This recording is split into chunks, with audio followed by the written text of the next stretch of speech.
2차 방정식의 실근의 크기 개념입니다. 2차 방정식의 실근의 크기라는 용어보다는 보통 많이 쓰는 것이 뭐냐? 근의 분리 문제입니다. 근의 분리. 그래서 근의 분리라는 것은 근이 뭐 지금 있는 것처럼 p보다 크다, p보다 작다, p 사이에 있다, 아니면 뭐 0과 1 사이에 있다, 이런 부분들인데 근의 분리 문제는 항상 세 개를 생각을 합니다. 그래서 경계에서의 부호, 경계라는 것은 뭐냐, 이런 p보다 크다고 생각을 하시면 fp 이게 뭐 양수냐, fp가 음수냐, 뭐 이런 것들이 문제가 되고, 두 번째가 뭐냐, 축의 위치,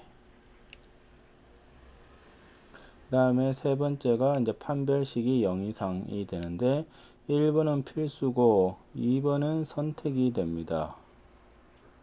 그림에 따라서 2번, 3번이 필요할 수도 있고 없을 수도 있습니다. 그래서 예를 들면 두 근이 모두 0보다 크다, 뭐 이런 것들은 뭐냐, p가 0인 거겠죠. 이것은 두 근이 모두 양수라는 뜻이고, 두 근이 모두 0보다 작다라는 것은 p가 0이므로 두 근이 모두 음수. 이것이 앞에 2차 방정식에서는 어떤 것이 있었냐면 ax의 제곱 더하기 bx 더하기 c가 0일 때 두 근이 모두 양수일 조건이 판별식이 0 이상이고 알파 더하기 베타 마이너스 a분의 b가 양수, 알파 베타 a분의 c가 양수.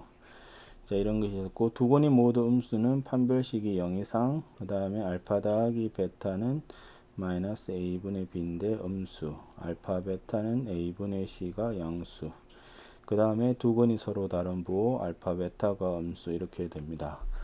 그래서 예를 들면 세 번째 같은 경우는 두 근이 서로 다른 부호 같으면 조건이 하나밖에 없습니다. 그래서 축의 위치랑 판별식은 선택이 됩니다. 그러면 구체적으로 이 그림을 보시면 자, 두 근이 모두 p보다 크려면 그 2차 함수에서 위치적인 그림이 여기서 되어서 p가 왼쪽에 있어야 됩니다. 그래서 경계에서의 부호는 양수, 이 축이 확실히 p보다 커야 되고 근은 존재를 해야 됩니다. 왜 근이 존재를 해야 되냐면 이렇게 되더라도 p에서의 함수값은 양수고 축이 p보다 크지만 근이 없기 때문에 성립하지 않습니다.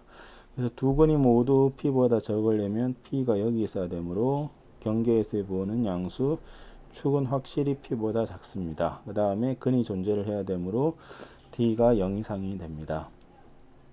그 다음에 두 근 사이에 p가 있으면 p에서의 함수값이 음수가 되고 여기는 두 가지 조건이 필요가 없습니다. 왜냐하면 p에서의 함수값이 음수니까 양에서 출발을 해서 음이 될 때는 무조건 근이 존재를 합니다.